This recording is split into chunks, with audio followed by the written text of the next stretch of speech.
But this die old as young as possible means actually stay young, keep discipline. I still train 5 to 6 days a week. So actually now I'm not afraid anymore for that. Every day I wake up, the first thing I say, oh, thank you, man, it's for you. So now, and loud. So you're a fighter in karate, box, Muay Thai. You're basically now my trainer and guru. You are a DJ, you are a producer, you had your own record store. You helped Diana Ross and you helped Marcus Miller to actually, build their own career, and you brought him into Netherlands. So that's quite a lot to talk about.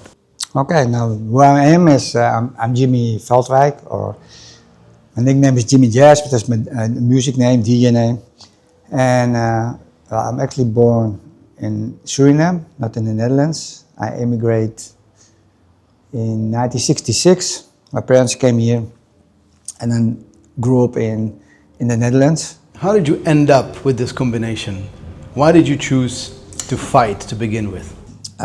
Fighting has to do with bullying. Bullying, what actually now is also big, I think a big item at the schools, at the younger schools. But now it's really violence. In my time it was really fighting, bullying, and you really have to fight it with knuckles. I had to fight every day when the Moluccan in the 70s hijacked a train in the Netherlands. And that's how how it just started with race here in this country. That's why I'm in the first place run into fighting business. Okay, but you had great coach. You were also the first one to go and actually train in France, so you took it very seriously. You became very good at it. I started with my brother brought me into my older brother brought me actually to my teacher, trainer Lucien Cabin. And in the beginning he just trained, but after 1 year or 2 years he became actually like my big brother. So I started training when he was in his prime. He was really fighting every 2 months or something, and but I was always training with him. So every day, Monday, Tuesday, Wednesday.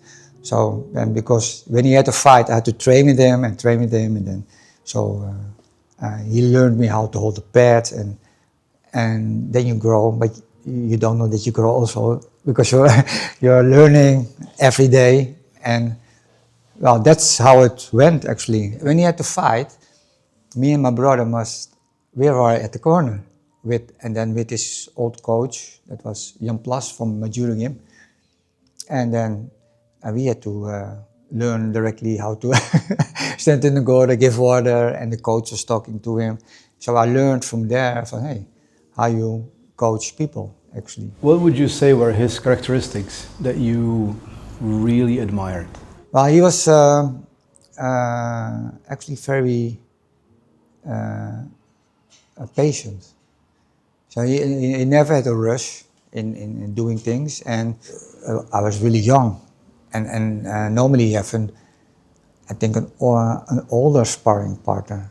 So, but I was really young to be a sparring partner for him. So if you would describe Jimmy as a boy, how was he? How was he behaving? What was he feeling? What was he thinking? And what was going on through his mind and body, and then where did that move a couple of years later? Yeah, I think I was very insecure when I was a boy. It really became in my youth because of the bullying actually.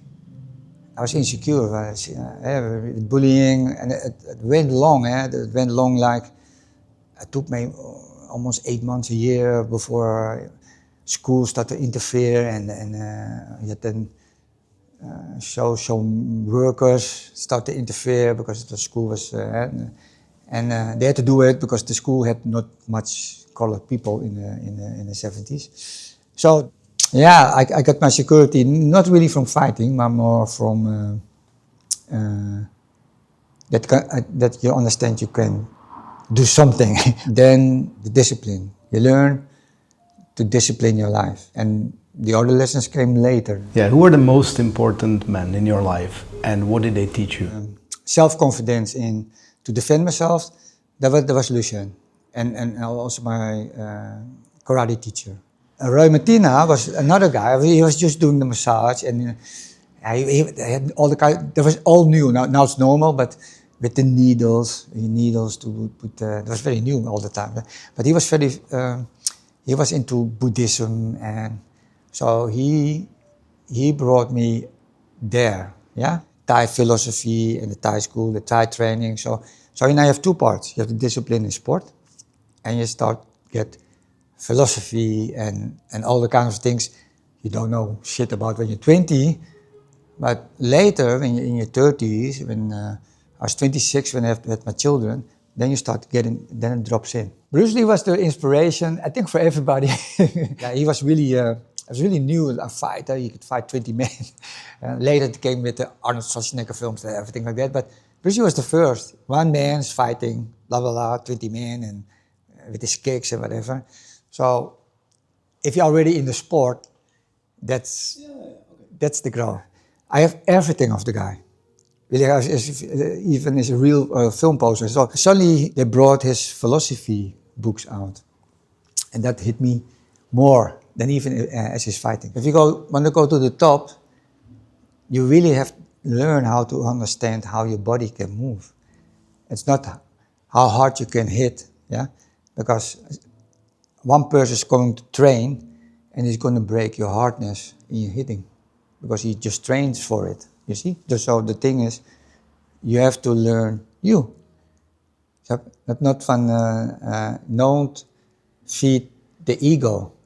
Yeah? You have to learn you. If he is too fast, I have to have an answer. If he is too strong for the same weight I am, you have to have an answer. How you get them tired, and that I learned from following and reading Muhammad Ali. Be fast when you are big.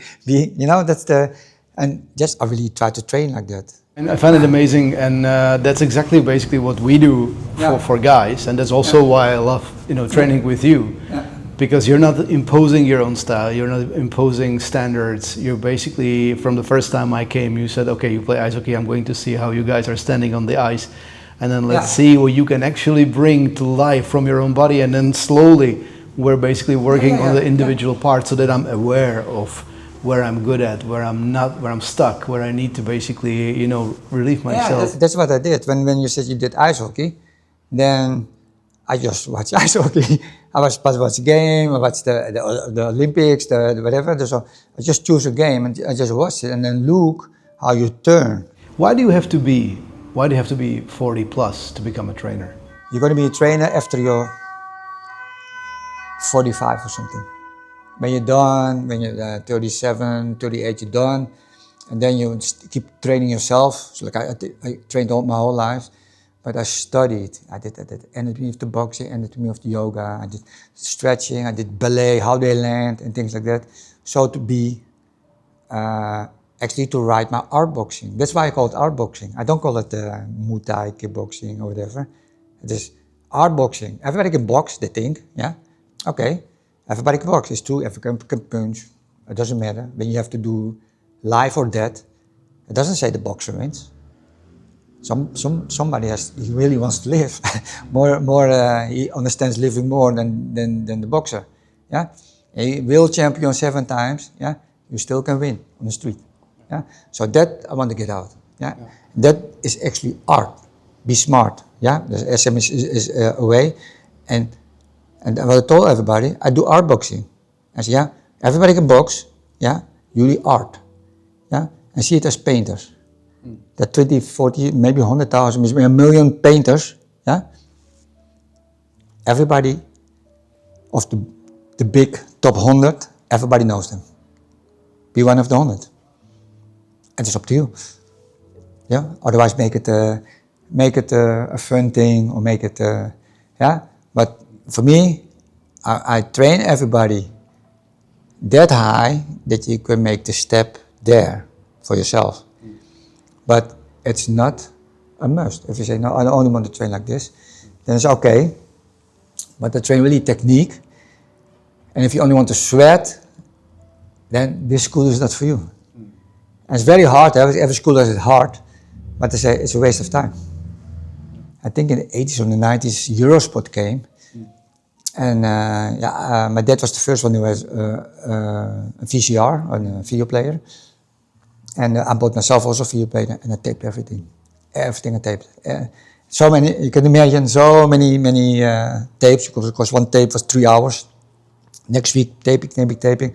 So what I did, I have the whole collection of Muhammad Ali, I have the whole collection of all the fights of Mike Tyson. Look, these are my fans.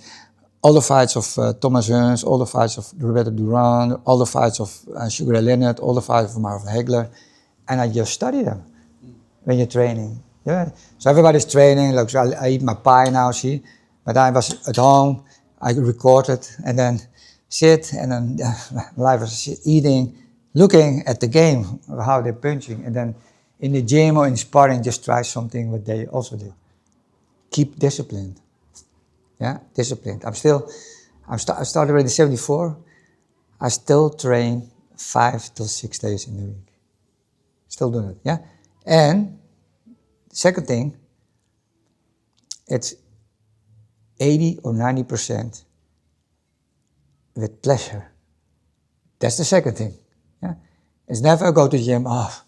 Yeah. And people say, yeah, but look, I have a gym. Yeah, I come every day here. Yeah, even at 7, nobody's there because I don't look at my phone. That's maybe I missed. I don't look at my phone. So I'm here. If nobody comes, I train myself. No, your physique is highly admirable because I thought of myself as, I still do have some, but every time we do a little bit of a warming up, I'm basically dying already. You have that motto that you live by. The die as... Yeah, die old as young as possible. I saw it. I saw the phrase on a wall or maybe at the exhibition or something. And I saw it and I take photo of it. But when you read it, at first they didn't understand. Die as young, that's why. But this die old as young as possible means actually stay young. Yeah. If you die, if your time is there, feel young. Yeah. If you can go like that, I think you're the happiest person on earth. Yeah. That's why it cuts me. Yeah, you have another one here, which is also like, which says, "You don't stop training when you get old. You get old when you stop training." Yeah, I see it with my friends around me, and they just stop training. To remember this: if you're old, 70s or whatever you're old you're going to get, and something happens to you, and you never trained, and let's say they can hold you alive, and then you get the food because this doesn't work anymore, then if they take it out, the heart has to pump it by itself. Yeah. So when you don't train, yeah, and you have like something with your lungs or whatever, not cancer or whatever you get, but you have some high fever or something, and so you can't get eating, so they put but when you're old and you get it out and you didn't train, yeah, 90% of the people don't make it. But if you train, doesn't matter, and it gets out, yeah.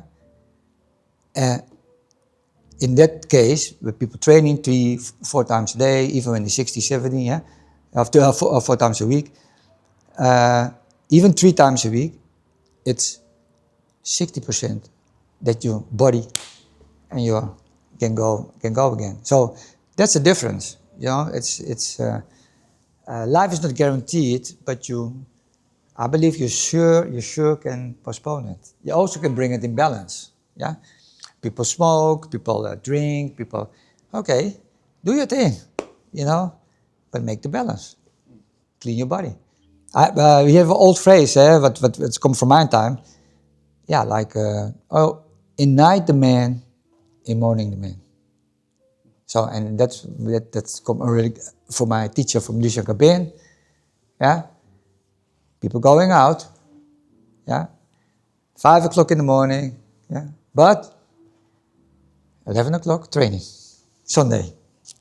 Yeah. And you also mentioned you had quite some street fights. So how many street fights? That were a lot. When I was little, it was always win or lose. Win or lose. And that made me aggressive. Because because every fight you have fear. With everything you do, you have fear. You feel you can't get attention away, because it only gets away when the referee says fight. Standing in the ring, it doesn't get away, yeah, and it only get away with the first contact. And when you have success, yeah, it's very strange. There comes a moment when you are unbeatable. They always think people come there to see you lose. They want to see you lose. And when your opponent is getting bigger and bigger, they're not coming there for you. They come there for you because they buy the ticket for you. But actually, they come to see you lose, because some human beings, or I think maybe it's humanity, you can't have too much success. You have to lose. Yeah? And for me, I remember we had a Safat tournament, the Boxe Française tournament. And for me, my teacher, Lucien, he was unbeatable. He was unbeatable. So, and because he was unbeatable, I also want to be unbeatable, you know? So, and then he lost for the first time. That was strange. That was very strange. And then I saw it. He lost for the first time.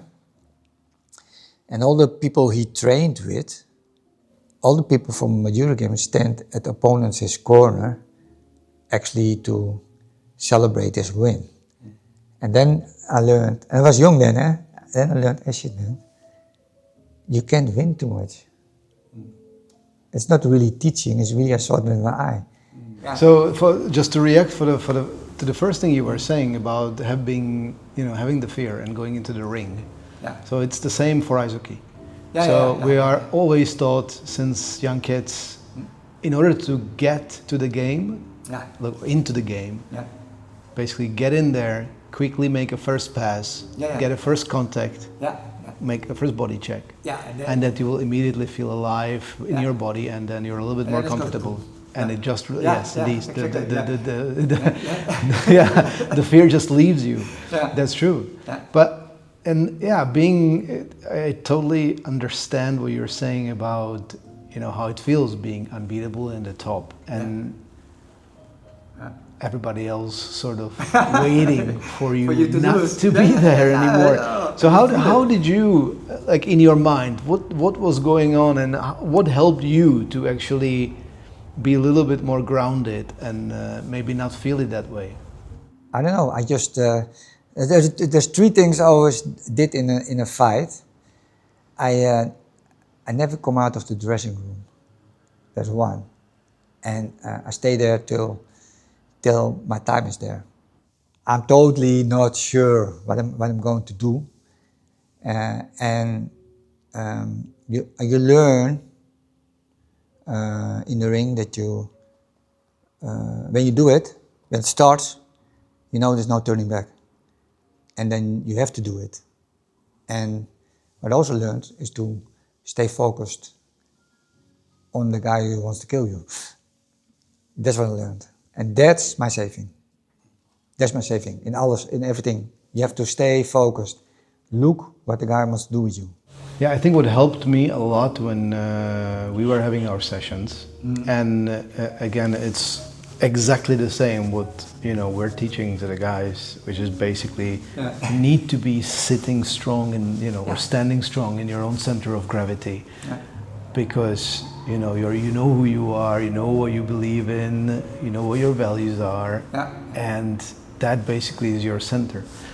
And I think what you were saying at one of the trainings about, okay, if you feel paralyzed, if you feel that your strength is leaving your body because of the fear, come back to your own center. So again, come from breathing up here all the way down to the dantian, to the energy center, really stand up strong, and then feel how the strength is basically coming back to your limbs. There's een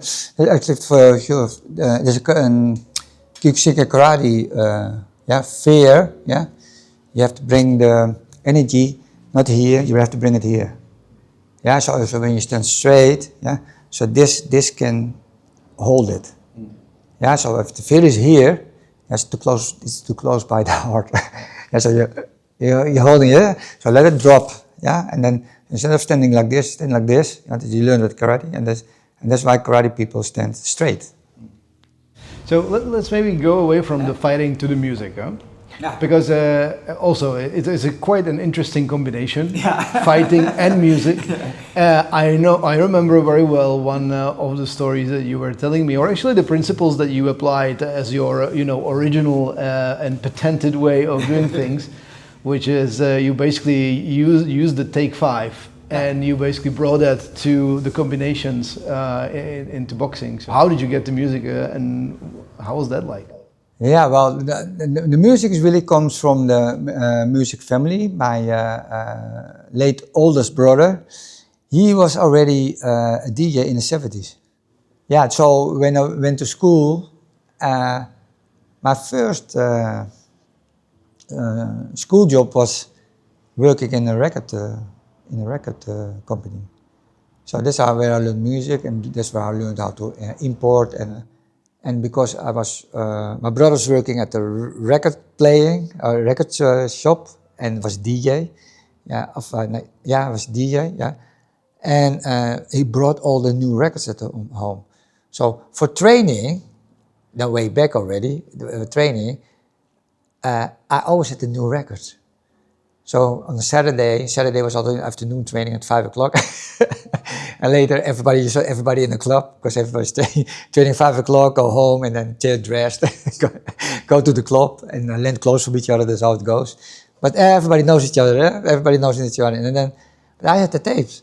So when I was working on a Saturday half day or something, and then the new records came in, and I recorded on tape. It was loud from all the new records come in. So everybody started training, jumping around. It's free training, and you can spar with each other, whatever. And I put the record on. So everybody, but later and go on, and then later everybody was waiting for when I was coming in. But then the music, then they can listen to the new records, and then we all go to the same club. You have 2 clubs. So one's called the Schakel and the Flora Palace. So it later became the IT and all the big house things. So that's how it starts. And then I started playing at school. I did my first set at school with a big DJ. It was my first gig on the school, was in Amsterdam North with a really big DJ, DJ All-Star Fresh. And then the music came. Later in my life, the sampler came, the production came, the Atari STF with Cubase. Start producing hip-hop record, boom, boom, and make it yourself. So you were a DJ, you were a producer, you basically you owned your own store also. You were bringing the best jazz talents to Paradiso and a couple of other places as well, if I remember well. Yeah. The thing is, I took the jazz in the record shop. It was a huge place at the Vijzelgracht. I took it over in I think in 1995, 1994, and the place was so big. It was really like it was bigger than the school what you see now. And what I did, I was good with the record companies, and what they do now is the jazz artist brings a CD out. So sometimes he has a concert in the Beam House, and the record is coming to in my store. So, and then the only thing what must happen is that they call it plugging actually. The guy comes play 5 songs, 3, 4, 5 songs, and then people can come. But I made it different that everybody can come into the shop. Now all my customers, I got a lot of customers, that first, and they could buy a ticket. Yeah, if they hit the 100, because only 100 people could look, 80, 100 people. Yeah, then it was a show, and everybody could buy the CD. So the record shop brings 100 CD. Yeah, I sell them. Yeah, and then what is not sold, I give back, and then I make a facture, and I take the profit, and they get the buying price. So well done. So that grew in the jazz and record shop grew that in the same street there is a winery, and next to it I was friends with a restaurant called Panini. So they made the snacks. The winery brought bottles of wine, cold, yeah, and then only for that day, after 5 o'clock, when the shop was closed, there was a live concert and a CD presentation. That went huge. So my first fiasco was at the concert with Diane Reeves. So Diane Reeves was a jazz singer, and she was in the Netherlands for giving a singing lesson. Yeah, and then I said, listen, I think I like your style, so maybe she's very known everybody knows her in America. Okay, then you make the first fault, then you find out that jazz is not so big, and not everybody like jazz. So first we want to do it in a rye. So but there was no ticket sales, it was 30, 40 people, blah blah. So I had to say, okay, listen, I have to cancel. I'm going to pay the fee for the canceling, blah blah blah. So then she said, yeah, but why? Yeah, I didn't. I just. And so she said, now maybe it's too big to do it. Now then I said to a guy, I said, yeah, what can I do then? I said, yeah, well, you can put us in the shop. Yeah, but that's too. 300 tickets. I had 300 tickets sold.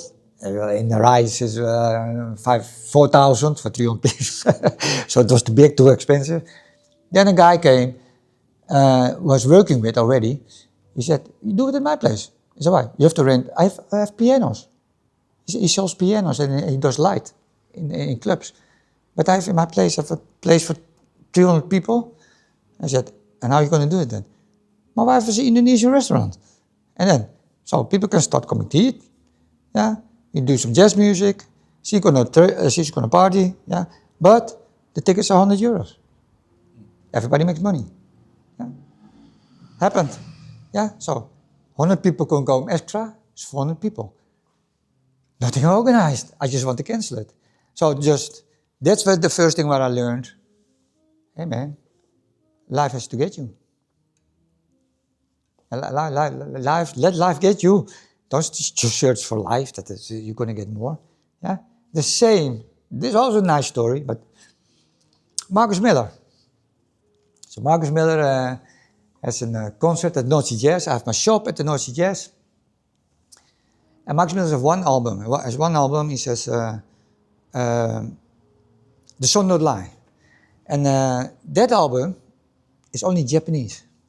So everybody has to pay €80 for it. So, but he's got a signing session. I got a stack of, it costs €80. It's for €40 in. So I said, listen, dude, okay, signing session. So I told him, why are you not changing from label? You're big. And he said, big, yeah. I said, yeah, you're big. In the Netherlands, you're big. First, he has never been here. Never. In Amsterdam, never gave a concert in Amsterdam. So, good. Yeah, numbers, yeah. And suddenly, he was changing labels because the Japanese version was first from Drivers. Drivers is a label in Paris. I was at my shop, open my shop, people, long distance call, Paris, yeah. Yeah, listen, we want to talk about Marcus Miller, how his CD is hard to get, blah, blah, blah. So then Marcus Miller said, okay, I come to Paris, but you have to pay my ticket, blah, blah, blah. So I went there, met Marcus Miller, met the record label. I said, listen, Drivers is too small. I have a record shop. Yeah? I like all your artists, Michel Petrucciani, blah, blah, blah. In the Netherlands, Drivers is too small. But him, I said, he has to go. You have to go to another label. I'm sorry for you. Yeah, you go to another label, and then I said, yeah. try to make a distribution deal. Make it drivers, Sony, drivers, BMG, the big labels. Yeah, but drivers also takes a piece. It's business. Now, and then the second album came, Tales, and then he gave me a phone call. Mark, yeah, listen, we have the deal. I said, okay, now it comes. What you want for it? Money. Yeah? So listen, I want you to give me a date when I can put you in Paradiso. I said, what? Yeah, me with my shop, put you in Paradiso. That I want for me. Yeah? Don't money. This is looking like me. No money, no money, no 20, no money, no, nothing at all. Just you can play with your band in Paradiso. Yeah? So you even get paid. Yeah? But, yeah, the entrance is mine. Yeah, the interest of the money is mine. I pay from the entrance, and the label pays you for the gig. Okay, so said and done. Listen, this is really true, let's say 3 months further, he came to the Netherlands, put him in Paradiso, yeah? So, listen, I didn't make a poster, nothing, only Paradiso is a wall, and you have I don't know if to do it now still, and you have the posters like this, like that, yeah? And I was just, Marcus Miller, band, coming, put it in the wall, because I didn't have time to make a poster. Then I had a friend working at the jazz radio. So listen, can you announce, I pay you, and can you give me an announcement from that Marcus Miller is coming to the Paradiso? First time in Amsterdam. And so what? Yeah, first time in Amsterdam. Yeah. What? Yeah. You want to get a ticket? It was 40 euros. An advertisement. Yeah. Guy did the advertisement. I said, you get a ticket. And then, listen, it was in the morning on the radio, yeah? At 3 o'clock afternoon, was sold out. Sold out. See, that's life. Yeah, super nice. Yeah. So within all of this, also maybe let's look at the things that. So if you would say, let's pick 2-3 things, like the big mistakes that you made and that you wouldn't want anyone else to experience. Well, the big mistake has nothing to do with my sports and with my music. The big mistake is that actually I lost my first relationship to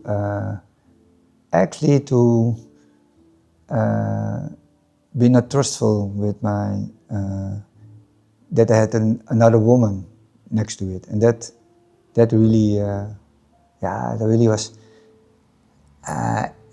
When you do it, you don't know, but if I look back, that was actually my biggest mistake. Life changed, not only for me, I think also for my ex, I really also think for my children. The growth is different and it is irreversible. And that's actually my biggest mistake. I think the hunting, the man thing, what comes also with even successful or losing it. And I think the mistakes of the opposite sex, what I had in my life is I didn't recover it after my first breakup. I didn't recover it to get full trusty, worthy for a woman. That's why I also stayed a long time single. But now with my relationship now, I learned you have to fight for it. And the thing is what I learned, very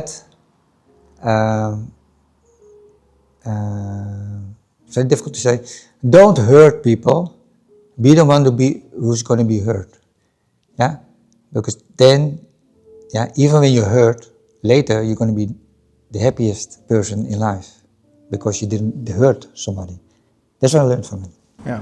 So I would make a bridge here to the one topic that we also wanted to discuss, and that's basically death. Yeah. And the presence of it, and acknowledging and dealing with it. And it's been a lot present in your life lately. Yeah.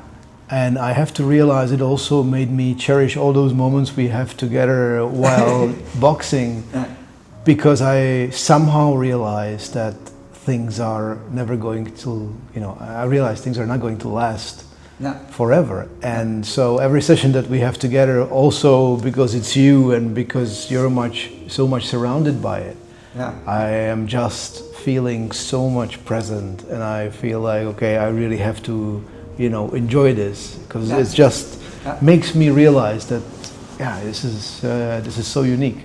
So but what was your experience basically? How would you describe it, and how did that make you feel? With that, actually, I was not thinking about it, about that anyway, But when I thought about it, then I actually was afraid of it. That's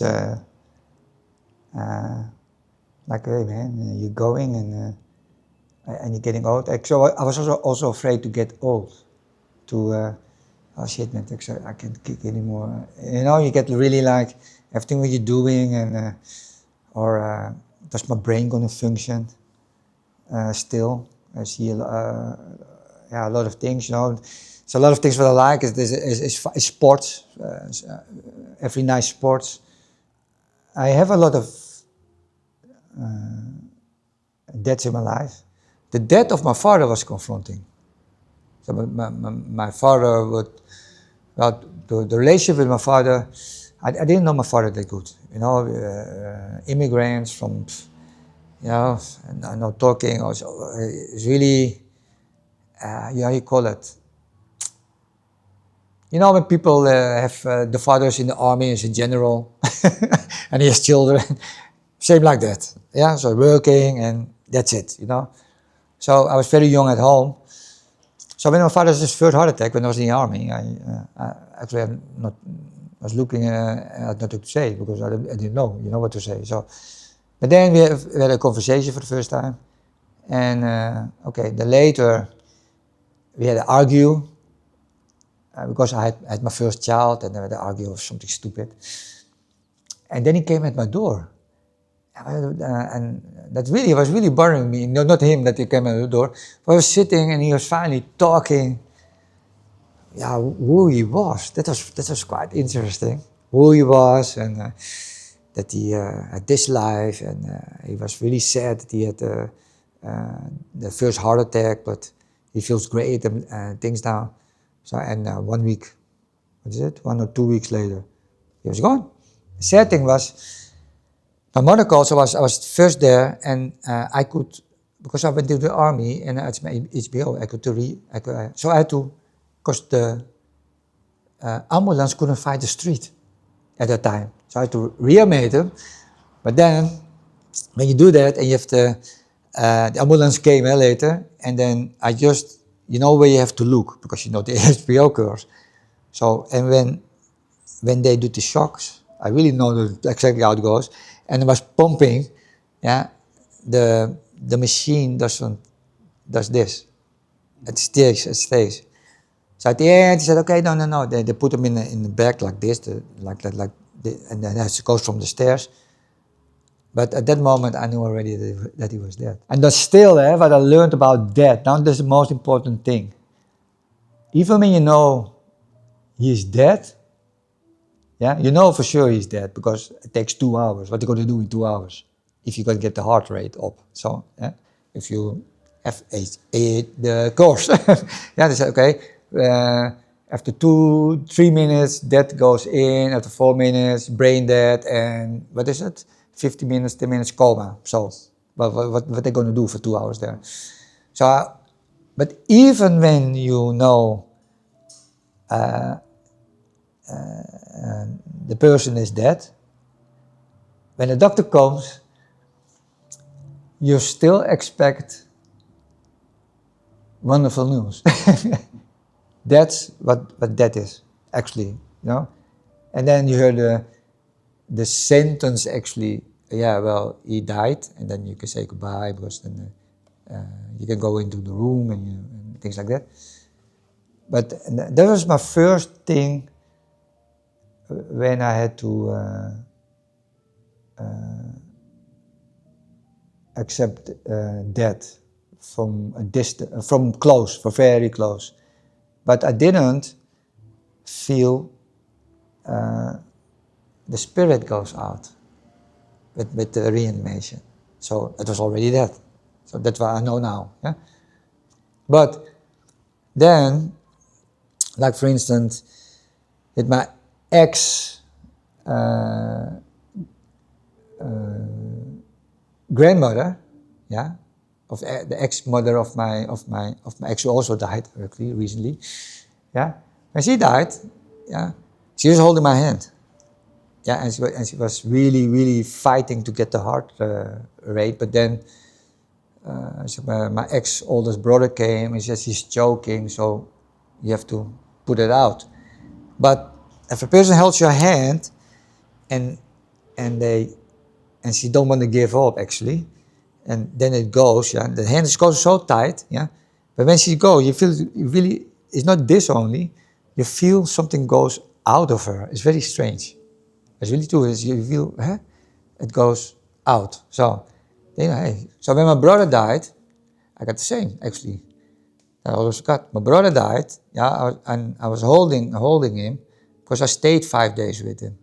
So I was holding him, and also him, I saw go. And with him, I had, he really wanted to go. When his last breath was so soft, like he really wanted to get loose of his body. It's really strange how you can explain it. But the last one was very hard because I had to read it. I was training. I just opened to app home from. There's on my way because my bike was broken, so I was with and I suddenly that came in. I was like, So, what's standing there? And the friend of my ex posted a photo of her and she told, goodbye, blah blah. So that was totally, because you don't have time to say goodbye. Blah, blah. That's a totally different thing, and also that disappears away. But that was the hardest death to read because you couldn't. There is no connection or something. So now you have to guess actually. But it takes till now. It's now just 8 weeks ago. It's 2 months, still fresh. But then that app's a little bit away. But you always have the question, what happened? You know, we're going to get the answer. No, you can act, she was sick. She called the brother. She was sick. She had cancer, and he couldn't help her anymore. So she.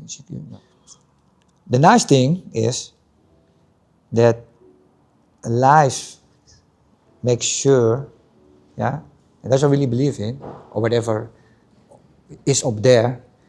It makes sure that what you lose, you can carry.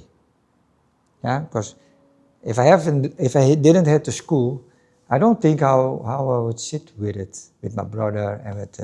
I think I was going, but because I have the school, and I see the school is helping people to be a better person of themselves. It's you feel actually needed. So actually now I'm not afraid anymore for that. I'm just. Every day I wake up, the first thing I say, "Oh, thank you, man. I'm still there." So and loud. No, but that's important, right? The art of dying itself is a beautiful exercise of gaining an alternative view on your life. Yeah. Right. So it doesn't just teach you about death, but it actually teaches you about alternative for your life. Yeah. Because what we do as part of the experience during the retreat is also you're bringing your current life, and you're meeting death. Yeah. Is this good enough? For me to continue living. So my question to you would be, after going through all these experiences, some of them which were beautiful and intimate, and you really saw basically people transitioning. What I learned out of it is don't think too much about life. Don't think, just do. That's the first thing. Just do. Don't worry about. Because when I'm gone, everything around me is also gone. Last question. If you run into your teenage self, what would be the one thing you would teach him? And for my teenage time, believe in yourself. Believe in yourself. I always had problems that if I was doing the good thing. But I learned now you have to believe in yourself. Things comes. You learn it through your life. It comes. You can go in. You can go in debt. You can go bankrupt. So I did. I don't know. Maybe there is more between heaven and earth. But people come in your life, man. They just, you know where they're coming from. And suddenly he's a bookkeeper. Suddenly he's a guy. Man, what? Oh, you have a million of debts. Oh, what guilders? It's not euros yet. Million of debts. Man. I have clients, we have 200 million. So what do you worry about? And then you sit there like, huh? What are you talking about? Your million is piss. And that's, and then the second question comes, but can you help me with this? And of course, it's peanuts for me. Then start. You know, so it comes to you automatically. And that's why, so people say, you make life. No, life makes you. You only have to listen. Yeah. All right. Well, thank you very much. Okay. That was beautiful, and now we can enjoy some of them pear pies that we brought. Yeah. Now I can enjoy the pear pie. Cheers.